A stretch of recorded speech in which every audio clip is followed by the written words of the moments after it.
Hello, everyone, and welcome back. I have to warn you that there is some construction happening directly above my head right now. So if you happen to hear any banging while we are back here live, my apologies for that. That's exactly what's going on. But as you can tell, we have a new set, and I am very excited about it. So welcome back to Resistance Live. Thank you for so graciously allowing me to take some time off. We are back for the 19th of August, 2025. And so much has happened in the last week that we could spend hours talking about, but we're going to start today with this incredible burgeoning scandal of what is essentially the kidnapping of a Texas state Democratic rep, the only Black woman Democrat in the Texas legislature.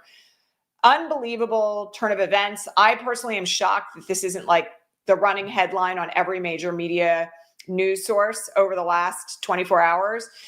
So we have to talk about that. We have to talk about yesterday's meeting at the White House. We have to talk about the threat to mail-in voting. We've got to talk about the occupation of Washington, D.C., and so many other things that are happening right now. First things first, today for our visually challenged viewers, I'm in a black dress with short sleeves. I'm a pink-skinned, green-eyed, dirty, blonde-haired woman. I have nothing behind me any longer because our set is just this beautiful blue wall. And I am coming to you, as always, from occupied Muncie, Lenape, and Mohican land. Okay, so let's get up to speed on what's happening with Representative Collier in Texas. Essentially, as you all will remember, the last time we spoke, Texas Democrats had fled the state of Texas to try to prevent the Texas GOP from redistricting the state of Texas to add 5 new House of Representatives seats. And they stayed out of Texas for almost a full 2 weeks under various threats from the Texas governor, the FBI, the Speaker of the House. There were challenges in the Texas Supreme Court. And all of this ended with Texas Democrats eventually returning to the state, which unfortunately allowed the redistricting map to pass. However, not content with their unlawful victory of redistricting the state of Texas to add this advantage, the Texas House GOP Speaker then set out to set some conditions on Texas House Democrats that would prevent something like this from happening again in the near future. And those conditions essentially required Texas House Democrats, again, I apologize for the noise, Texas House Democrats from leaving the Capitol building, in fact, leaving the floor of the Texas State House, unless they signed a piece of paper allowing for 24-hour surveillance by local law enforcement. Unfortunately, it appears that pretty much everybody agreed to sign this, except, of course, for Representative Nicole Collier, who was like, nope. And the end result of that is that because she refused that, the Texas House Speaker has now detained her on the floor of the Texas House. She slept there last night. There are photographs of this. One of them was in my thumbnail. And she has been joined, by the way, by Jean Wu, who, of course, led the walkout and the fleeing of the state on behalf of Texas state Democrats. And there are others who stayed with her last night as a show of allegiance. But it should not be lost on anyone that this insistence on 24-hour surveillance, which, by the way, is designed to prevent a quorum from being broken, which is unlawful in and of itself. Of course, this is something that was legally done by Texas Democrats to begin with. This refusal to allow her freedom and to do it to like the only Black woman Democrat elected in the state of Texas is optically terrible and literally terrible. So there is a breaking news development this morning about this, which I will be keeping a close eye on, which is that Nicole Collier, who, by the way, was a trial lawyer, much like myself, for the better part of 20 years, she filed this morning in Texas state court a writ of habeas corpus. Again, those of you who have been here for a long time know that a writ of habeas corpus, the way that it works is that it is a court action that is taken to force a public official to essentially do something, to release your body. Usually that's what habeas corpus means. And her petition is very short. I read the whole thing this morning, but essentially what it alleges is that, of course, the Speaker of the House is without any legal authority to detain her. And the insistence on keeping her on the floor of the House is a violation of her freedom of movement, which, by the way, is also constitutionally guaranteed. We'll see what happens with this. It was getting ready to be filed. The version that I saw didn't even have a timestamp on it. It was getting ready to be filed when I read it.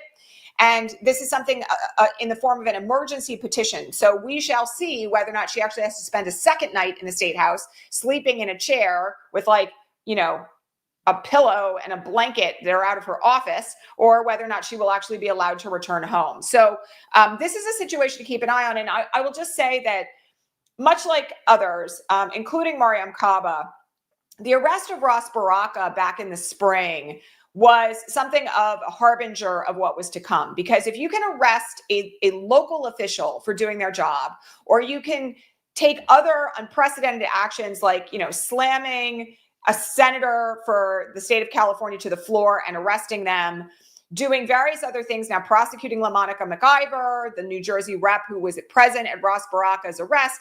These actions are being taken against legislators of color intentionally, and it is designed to silence people and keep them in line. And again, once you do it to one, if there's not adequate pushback, this is, by the way, the trajectory of the entirety of Trumpism. If they do one thing and they don't see pushback, they take another mile. And so, again, we have to watch this as it develops, and hopefully there will be some sort of intervention. But I have to say that given the nature of the Texas state courts, I'm not terribly optimistic about this one. Again, we will have to see. I'm going to remind everybody that Texas state court is different from Texas federal court, where, of course, horrific judges like Kazmarek, who, stopped the use of mifepristone for a period of time through his federal court. That is not the court that will be ruling on this. It will be the Texas state court, but nonetheless, it's very conservative, and we will have to see what judge she pulls and how things proceed from there. Okay, speaking of Ras Baraka, there is a breaking news development this morning that from Politico that is truly shocking. So you will remember Ras Baraka is the mayor of Newark, New Jersey. He went to Delaney Hall, the local detention camp that had been closed under Biden, that ICE reopened when Trump took office, where there subsequently was a riot, where 10 people broke loose, where there were reports of bugs in food and people only getting fed once a day and the like. So back in the spring, Ras Baraka, LaMonica McIver, and others went to Bonnie Watson-Coleman, went to Delaney Hall to try to engage in their lawfully provided oversight duties. And Ras Baraka was arrested, and LaMonica McIver asked what was happening. This is why she's now being prosecuted in federal court by Alina Habba. Another long trajectory there. We learned this morning from the reporting in Politico that the second in command of the arrest of Ras Baraka on behalf of ICE was taking his orders directly from Todd Blanche. Now, he alluded to this. He didn't actually explicitly say it, but nonetheless, the conclusion is obvious. That Todd Blanche, by the way, Deputy Attorney General, former personal lawyer of Donald Trump, we know all these lackeys have ended up inside the DOJ, apparently was ordering Ras Baraka's arrest. And so, again, this is something where we need to understand that the DOJ from the top down has been compromised. I don't think there's any kind of surprises in all of this, but it is the explicit use of the Department of Justice as the personal weapon of the president that continues to accelerate. And again, this continues to be an effort to silence, once again, legislators of color, particularly those who are state-based, who are standing up for what's right. And again, we will have to see how this plays out. All right. But again, horrific development on that front this morning. Really not good. Okay. Yesterday, we had this meeting at the White House that was an emergency meeting where Zelensky and a whole group of European leaders flew into the White House to meet with Trump. And this was on the heels of the summit, I use that word sparingly, in Alaska last week, where Trump rolled out the red carpet for Vladimir Putin, shook his hand, and then ended up looking like his lapdog. Again, I was watching this while I was on vacation at the beach, having flashbacks to Helsinki while it was going down. It comes on the heels of that, where after that meeting, Trump started once again spouting pro-Putin, pro-Russia talking points.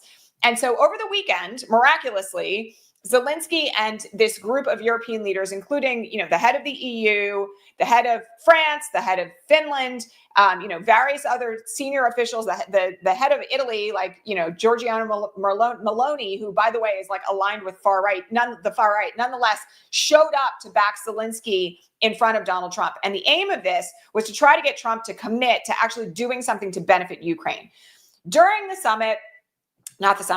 meeting yesterday, there were some inklings that perhaps Trump was willing to commit to using U.S. troops on the ground in Ukraine. He has since walked that back this morning. And then late last night, we learned that in the middle of this event, he took a 40-minute phone call from Vladimir Putin and kept all the other senior European leaders waiting. He has since denied that, but the reporting was pretty obvious, coming from multiple sources. So all of this again, raises very serious questions about whether or not Trump is compromised. And, there are people, including people like Mark Elias this morning, who are out this morning saying that, he's betting that Putin has the Epstein file. I don't know how that would be the case. After I read that, I was like, Mark, how would that have happened? And there are means by which, of course, it could have. We all know the stories from the first Trump administration about how voting data had been conveyed from the Trump campaign in 2016 to Lavrov and other Russian officials as an attempt to get Russia to interfere in the election. So you never know. There are lots of back-end channels that exist. But nonetheless, once again, one has to ask, is this just Trump, once again, cozying up to dictators, falling in love, because, he uses that terminology with them and nobody else, with autocratic fascist leaders, right? Or is this a situation where Trump simply is, being blackmailed, right? And I think the answer could be both. But nonetheless, the fact that after this brief meeting with Putin, he once again has been talking about, including on Fox and Friends this morning, the idea that somehow Ukraine started this war, raises really serious concerns about allegiance. So I do think that the meeting yesterday was more of an attempt to show to the world that European leaders are aligned behind Zelensky and that they are going to take radical action as necessary to make sure that Russia understands that all of Europe is united against Russia, no matter what Trump does. And I actually think that that's a very significant step from an optics standpoint and a messaging standpoint. So again, we'll have to see about how this plays out. But I do want to just note that Zelensky over and over and over again has said that he's willing to come to the table and negotiate if there's a ceasefire, and Putin has said no. And, weeks ago, Trump was really mad about that. Now he's kind of like, Zelensky could stop this anytime he wanted. How? By giving up his country? I mean, come on. So again, I think that one of the big optical things that's happening at this moment is, of course, we've seen this really since the tariffs started dropping, a total realignment of world allegiances in many ways to exclude Trump or keep him in line. And again, I'm kind of glad to see it. I'll just be honest. I mean, there's something very honorable about European countries coming together in this way to say, not on our watch, and we're showing up in your house to tell you that we think that what you're doing is not okay. Yes, the meeting ended abruptly. Apparently there was supposed to be a dinner and everybody left instead. We do not know what the outcome of it will be in the long run, but I do think it's very important that there actually was this show of unity in the face of Donald Trump. So in any event, more to come on that. Absolutely. Okay. In the middle of all of this, and probably, we know in the aftermath of this meeting with Putin in Alaska, Trump issued this statement about wanting to cancel mail-in voting. So I have to take a pause here because there were a bunch of questions about this morning on the Patreon feed. Reminder, as always, you want to ask me questions, please become a paid subscriber for as little as $5 a month over at patreon.com/resistancelive, and I will answer them on the air or in writing. One of the things that folks need to know about this is that the president has no authority. Let me say this again. The president has no authority over mail-in voting in the United States. Again, quick reminder. Elections are administered in the United States at the state level.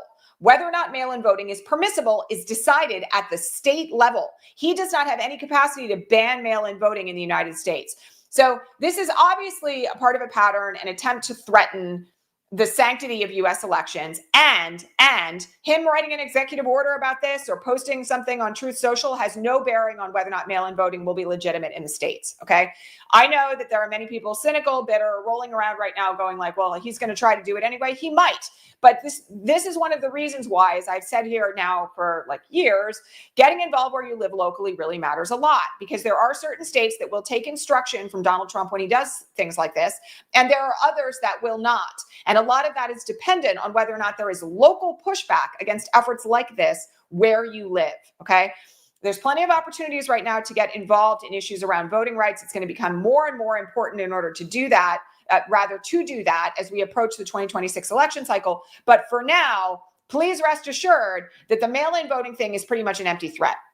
He has no authority. He cannot force states to decide how to administer their own elections. Okay, one other like crazy thing that happened over the last couple of days that I have to put the kibosh on is this issue of Trump making this statement at the White House that elections couldn't be held in a time of war. Okay, where this came from is that in Ukraine, when there is an ongoing war, there cannot be, under their law, there cannot be a presidential election, okay? No such principle exists in the United States. And in fact, the Constitution of the United States calls for a presidential election every 4 years. Anybody with any knowledge of history, let alone of the 20th century, can point to dozens of examples, maybe not dozens, a lot of examples of elections that were held during wartime in the United States, right? There were elections during World War II, during World War I, during the Vietnam War, during the Korean War, lots of elections during Afghanistan because we were there for like 2 decades, right? So this idea of like, if he goes to war in 3 years, there's not going to be another election is total bullshit. Like nobody should be walking around thinking that there's any legitimacy to that. Now, I have to say one thing about this because there is an important nuance to all the discussions that are being had right now about the sanctity of our elections. Because there is no question that just as with the Texas redistricting case, just as with the threat to mail-in voting, that we already know, this should come as no surprise to any longtime viewers here, we already know that they are going to do what they can to try to interfere in the election in 2026, okay? Does that mean that any of it's going to be successful? No, it does not. And frankly, there is a fine line between recognizing the threat and seeing the legal efforts that they are trying to engage in, and then recognizing that our elections are still going to be held, that we do need to do everything that we can to protect the sanctity of the elections at a local level, but that telling people that elections don't matter or there's not going to be an election in 2026 or it's all over is actually voter suppression by you, okay? And this is one reason why I get really, really upset when I see content creators, political commentators out there having questions about whether or not we're going to have an election in 2026. We're going to have an election in 2026. How safe it will be is dependent on what all of us do right now. Okay. So it's very important to make sure that the messaging that you engage in here is not messaging that is going to keep people home. Because one of the other things that we need to start thinking about now, well in advance of the 2026 elections, which I will remind you are only now like a scant 14 months away, is that part of mobilizing people to get out to vote is convincing them that their votes actually make a difference and they matter. All right. So we all have work to do on that front. We have a lot of work to do on that front coming up. But keep in mind that the most effective pushback in terms of voter suppression and interference is to be consistently involved locally where you live and to understand what's happening in your own state. Okay, that is really critical to the future of where we are headed, because the battle lines, in addition to being in the courts by people like Mark Elias, by people like the ACLU, the battle lines around election protection work is in state legislatures. So again, really important to be very involved where you live on these issues now. Okay, speaking of voter suppression and pushback, I did get asked to talk about Gavin Newsom and his new press office campaign on today's broadcast. And I've been watching this one with some interest because it's funny and it's entertaining. And I will tell you that I think whomever is running that account really has kind of nailed the ability to enrage people in the MAGA movement about what's happening, in terms of Newsom doing that versus Trump, right? The hypocrisy is on display for everyone to see. And also it's really epic trolling. And eventually, because of how it's being handled, and the means by which it's designed to really poke Trump in his narcissistic supply, eventually it is going to provoke a response. So that's interesting in and of itself. Let me say one other thing, though. The urgency with which Newsom is pushing for redistricting in California in response to what Texas has now successfully done is really important. And other blue states are making an effort to do it. There are some states where cycle redistricting is not permissible. So again, reminder, elections are administered and redistricting is done at the local level. Really important to be very involved in this locally where you live. And I'm just going to say one thing because I would neglect it if I didn't. I would feel like I was neglecting the issue if I didn't. Please do not forget that Gavin Newsom has been engaged in campaigns against trans kids in sports. Please do not forget that very recently he started a podcast where he interviewed Charlie Kirk and Steve Bannon and essentially kind of cozied up to them on some issues. Please don't forget that he's been engaged in a rampant, violent campaign against the unhoused in the state of California. He is not perfect. And as with everything else, it's really important right now that we recognize that not every leader that pushes back against Trump in a way that is vocal and loud is necessarily the best next candidate for office. All right. I'm starting to think about this through the lens of a true take no prisoners approach in the next Democratic presidential candidate, because I share the opinion of folks like Jamel Bowie and others who are starting to talk about the fact that what we need in the next election cycle is not just a pendulum swing back toward moderate centrist Democrats rather. What we need is a full-scale understanding that what must come next is full-level democratic reform, much like what was attempted after the Civil War and failed. There has to be a relentless fearlessness in the next candidate to refuse to engage in what are being referred to as these culture war issues, which are actually really about bias, racism, sexism, and homophobia, and instead to choose to actually engage in the work of wild democratic reform, right? Like the biggest dreaming that we can imagine at this point, to take the country back to, not even back, toward a place where like real democracy exists in America, perhaps for the first time. And I am just not convinced, given recent behavior from Gavin Newsom, that he's our guy. I'm just not. I think we need something far more radical, and an unwillingness, an absolute unwillingness to engage in the idea that you have to kind of like work across the aisle, because working across the aisle with fascists is fascism. I said it, not taking it back. So that's my 2 cents on that. And I really have to point out to all of you that like we have candidates who can do that, right? We have people who could run for the office of the presidency now on a platform much like what Zohra Mamdani has done or Omar Fatah is doing in Minneapolis, and get an insane amount of votes across the board from every demographic on things that actually will make a difference, right? That's the kind of thing that we need, not people who are willing to play nice with fascists and throw trans kids under the bus for the sake of gaining votes that they're never going to get in the first place. So yeah, you can like Newsom's trolling. Everybody that I know, even the people who are really mad at Newsom in some ways, like myself, like what's happening by his social media staff right now. Just don't forget where he sits. Okay? Just don't forget it. And please, let's stop putting people on pedestals. Like the thing that is driving me crazy, I have a video coming about this next week, by the way, you guys.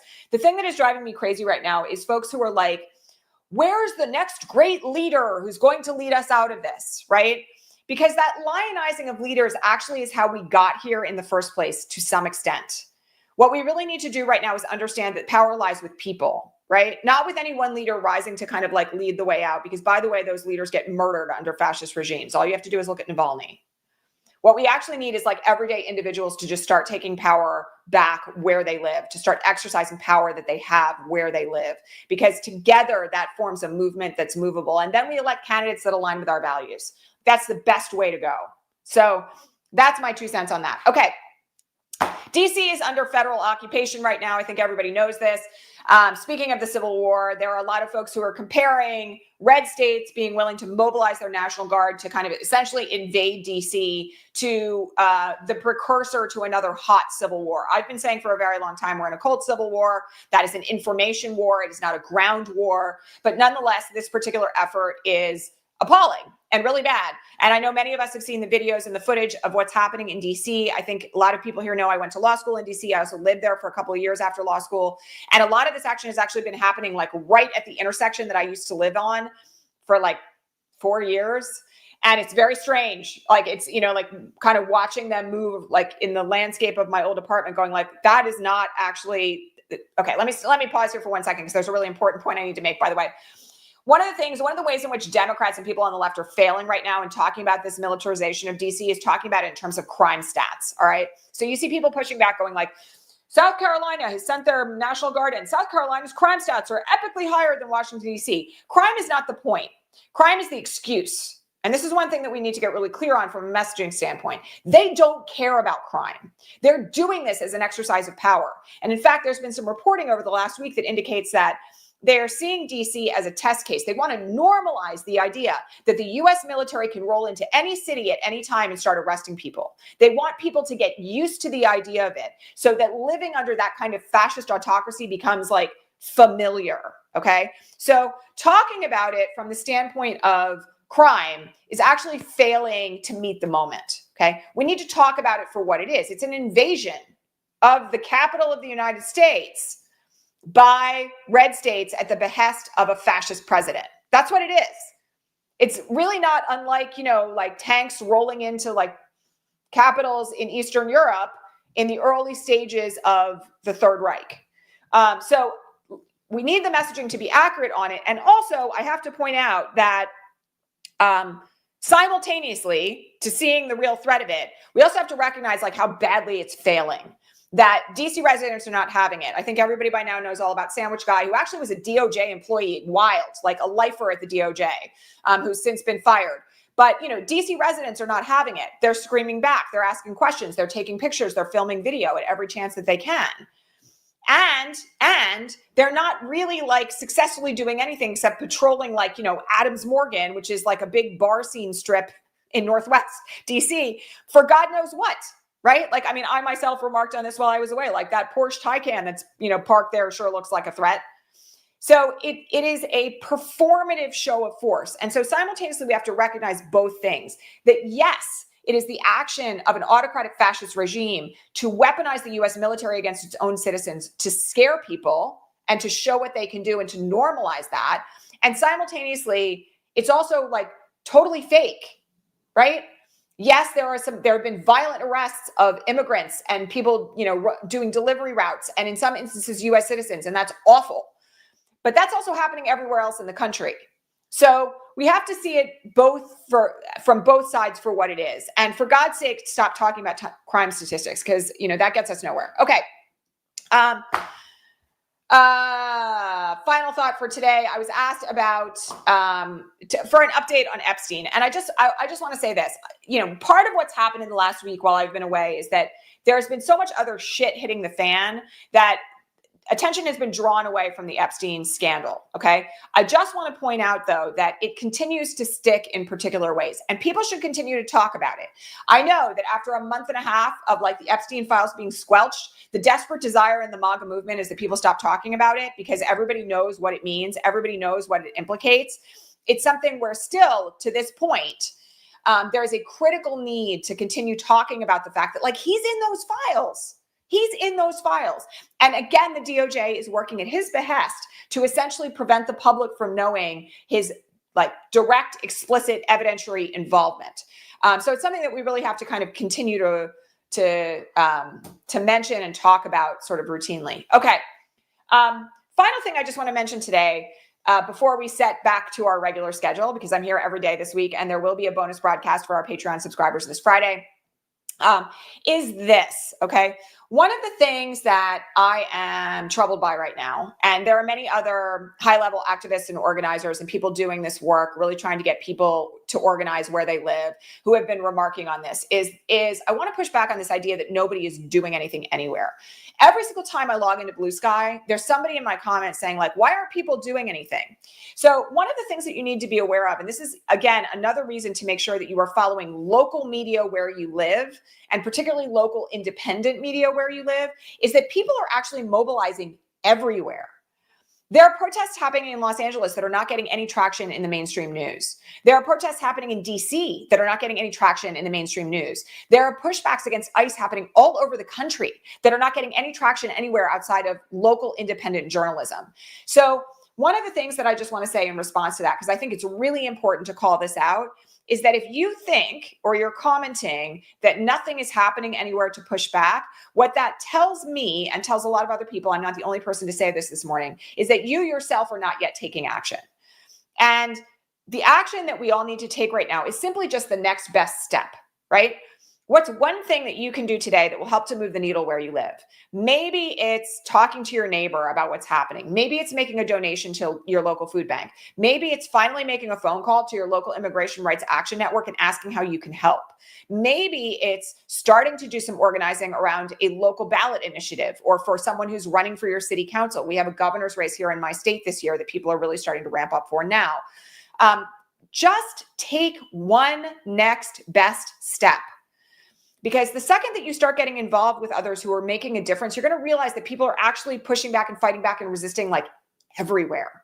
And not just in indivisible meetings. Like, you know, I mean, I'm not criticizing indivisible, but I mean, like, in actual, really tangible local ways where they're saving people's lives, and they're designing for safety, and they're doing rapid response when ICE shows up in their neighborhood, and they're showing up to protest locally at a moment's notice. And they're also doing the work of actually, like, keeping people alive, like doing pharmacy runs for immigrants who are afraid to leave their homes. These are all really, really good and important things. And so the critical thing that I just want people to think about is that there is a dire need right now to just do the next best small thing that you can think of, because that, by the way, puts you in the flow of tiny little actions that eventually become a massive nationwide movement. So please do that. Like, please do that. And make sure that if you have a moment of like, where's the leader, or why isn't anybody doing anything, that you recognize that the next best person to do something is actually you.